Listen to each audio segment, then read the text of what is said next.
everyone! Okay, so it's summer. That's a point that I made in 2 videos ago when I was talking about my summer reading challenge.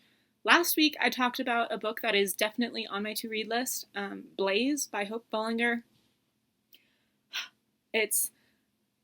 I'm so excited to read it. I know from who she is, and I know from the training that she's had, because I also had the same training, and from what I've read of her other stuff, that she's an amazing writer, and I'm psyched for Blaze.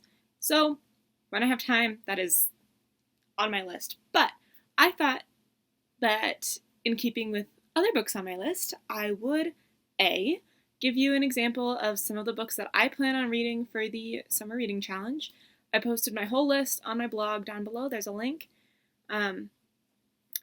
Unfortunately, I don't have or own all of the books on that list, so I will be using the library for a lot of that, which is great. Yes, go libraries.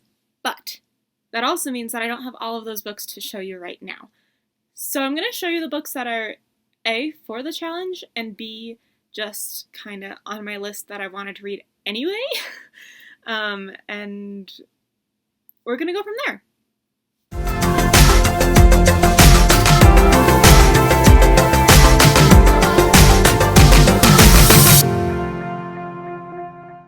So first, I just want to hold up this stack of books.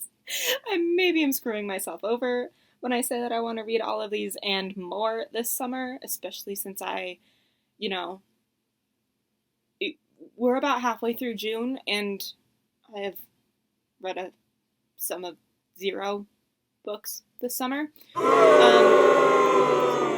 gonna put them down. I need to go to the gym. I need to work out so I can hold all of my books. Anyway, so we're gonna start with the book that I'm still reading, still finishing up before I even get into the book challenge, because I want to finish as many books as I can this summer, and one of those is this nonfiction book that I am currently reading. So, oh boy. If you've been following my Instagram, you have seen this book. It's called Choose to Win by Tom Ziglar, and it's a self-help book, essentially, about making good life choices and replacing bad habits with good habits so that you're living a successful life. So far, I found it very interesting. He has a way of saying things in such a simple way that makes you feel like you can go out and do it right now, which is what makes this a really successful self-help book. Also, he comes from a legacy of life coaches and stuff like that, so this is really right up his area of expertise.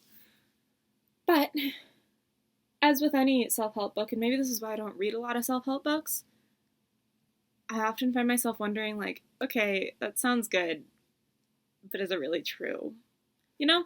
And I think a lot of what he says in here could actually work. But the thing with every self-help book is you have to actually go out and put the things into practice. So, let me know in the comments if you think I should actually try to do that, because that could be interesting.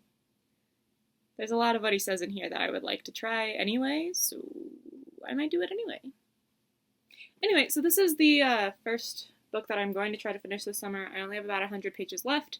Shouldn't take long, except I'm distracted by my own novels and blogging and job searching and all of that post-college grad stuff. Yay. Okay, the next book that we're going to talk about is the first book that I will read for the challenge. This book is called The Restorer. As you can see, there's a sword on the cover, as, you know, my challenge requested. This one is a fictional book. I've had it for the last, year. It's a review book. Same with this one. Both of these are review books, so as I finish reading them, I will be writing reviews on them and hopefully getting them published. That's why this one is moving up in my list, is because the review is coming due. And everybody knows it's a deadline. You can't cross that line or you're dead. So, yes, The Restorer by Sharon Hink. And I am super excited. It sounds like it could have the potential to be somewhat Narnia-esque. but with a soccer mom instead of teenagers. Maybe not a soccer mom, but it does call her a homemaker. So I'm really curious to see how this one turns out. All right. This book I got for free from a friend. She gave it to me. She was giving away a lot of her books when she was moving out of college because she couldn't take them all with her. And this one is one that I wanted to read for a really long time. I've seen some mixed reviews, but it looked good when I was looking at it. So this one I plan on reading for the thorns on the cover. I don't know if you count these as thorns. They might just count as trees, but like, I'm gonna count them as thorns because it's my challenge, and I want you to take it as liberally as you want to. So, yeah. So that's what this one is. The Day the Angels Fell by Sean Smucker. So this sounds like it deals with a lot of the questions that I like to grapple with in my books and in my film and in my media, in terms of like, is death a good thing, and could death be a good thing, and what about like supernatural stuff? And I am a huge fan of the TV show Supernatural. Didn't mean to become one, just am one. I don't really remember how that happened. But yeah, so this is another book on my summer TBR. Next, we have a book with an underwater scene on the cover. This one is a thriller that I'm excited to read. I've wanted to read it since I got it. We took a trip up to Baker and Zondervan over the last semester. That was in January. Wow. So back in January, I did a book haul of 2019. Up there, you can go find that video. This was in there. This is one of the books that I got on that trip. And I haven't read it yet because I haven't had time. I was finishing school. So I'm really excited. It's a suspense novel. I actually have no idea what I'm reading, but I wanted to read it. It looked good. It's by an author I trust. This is the trick to marketing. You get one good book out there, you get people to trust that you can write good books, and then people will go buy your books, and even if they don't read them, now they've bought your book. I feel like I'm onto something here. Now it's time for a book that my friends have been trying to get me to read for a really long time, and that one would be Cinder by Marissa Meyer. She, one of my friends, her name, consequently, is Marissa, but it's not Marissa Meyer. That would be really cool, though. Wouldn't it be great to be friends with an author and have them be like, hey, you should read my book, and have them recommend it so often that you like actually end up reading it for a challenge, because that'd be fun. Anyway, I'm scatterbrained today. Goodness. Anyway, Cinder. My friend has been trying to get me to read this since high school. That's been like 7 years. So I'm going to try to read this book this summer. Alright, and the last of the books for my challenge that I own, and that I have a print copy of with me right now, Wuthering Heights. This is a classic that I didn't read in high school, that I've owned since high school, and I plan on reading it this summer. It might end up near the end of my challenge, just because I have a bunch of other books that I want to read, and if I don't get to a classic, it's sad, but it's not the end of the world, and I have a lot of books that I want to read in so little time. So, Wuthering Heights. That's on my list. Alright, now we get to the rest of these books. And a lot of these books are on here because they're review books. For example, these 4. Plan on reading all 4 of these this summer. Because they're review books that I picked up in order to write the reviews. So, we have 2 suspense novels, probably both romantic suspense. Yep, 2 romantic suspense novels and 2 nonfiction books. We have a Christian nonfiction, Spiritual Growth, Here Now. And we have Walking with Henry, which I'm a sucker for a good horse farm story of redemption, and I have a feeling that's what this book is going to be. So it's about a little donkey, and my heart is so cute. Just look at that little donkey. The 2 romantic suspense novels that I plan on reading this summer, if I I will get around to them. Are Breach of Trust and Code of Valor. So if you've sent me books to review, I promise I will get to them. It just might take a little while because, as you can see, I have at least 6 other books that I need to read and review on a deadline before I can get to yours. And I wish I was a fast reader, but I'm not. So I'm going to do my best. I will get to it. I promise I will write the review. I promise. I just haven't gotten to it yet.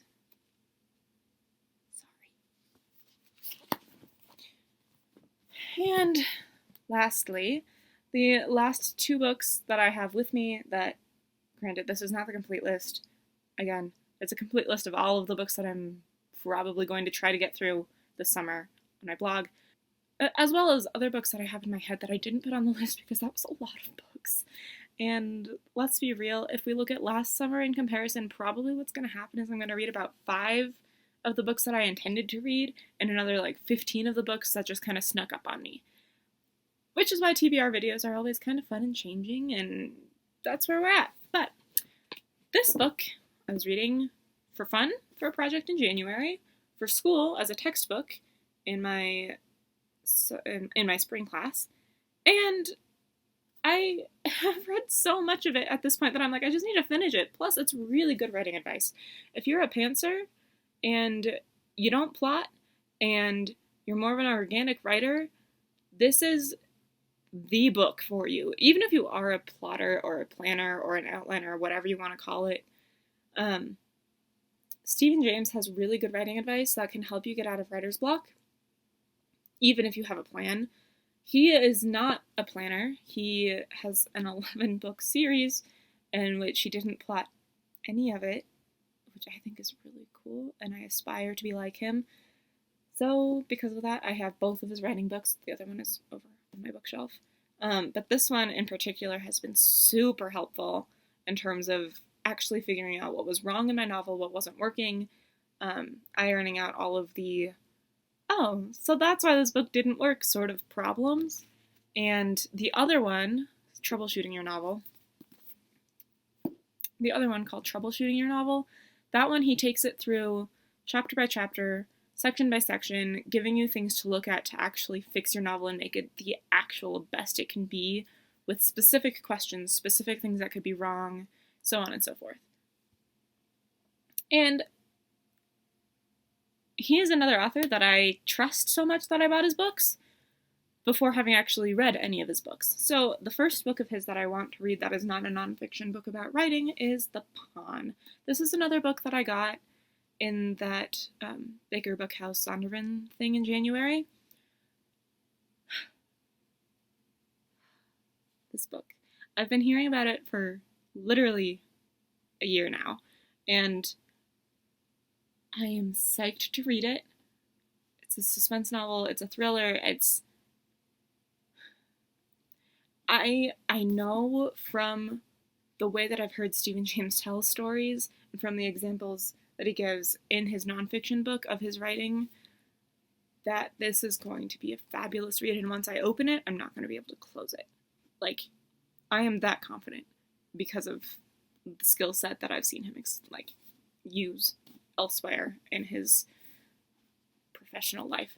So I'm so excited to read this book. So that is the list of books, the pile of books, the stack of books, my TBR pile, literally, of what I plan on reading this summer as far as what I currently have with me. There are a few other books that are on my list on my blog that I didn't get to because, like I said before, I don't have the print copies. I can't just hold them up. But if you want to see those and find out what else I'm planning on reading this summer, go check out my blog to see what else I plan on reading. But then also, if you want to keep up with me as I'm reading them, I'll probably talk about them here too because let's be real. But I do intend on posting pictures of them with Instagram graphics and stuff that go along with my challenge that I created on my Instagram account at author JJ Hannah. So go check that out. Give me a follow, give me a like, leave a comment, read the books with me. It's going to be fun. It's going to be a thrill ride, I think, in order to actually get all of this done this summer, on top of job hunting and dog sitting and literally everything else I'm doing in my life, including editing and writing novels and trying to catch up on all of the TV that I missed while I was at college. And are most of these stresses not necessary? Yeah. Am I gonna keep them anyway? Yeah. And that's it for today. So until next time, I'll see you then. If you like these videos, like and subscribe and share them with a friend, and make sure that the notifications bell is turned on so that you don't miss a thing when I post, because it's fun. I like hanging out with you, and I don't want you to miss stuff. Bye.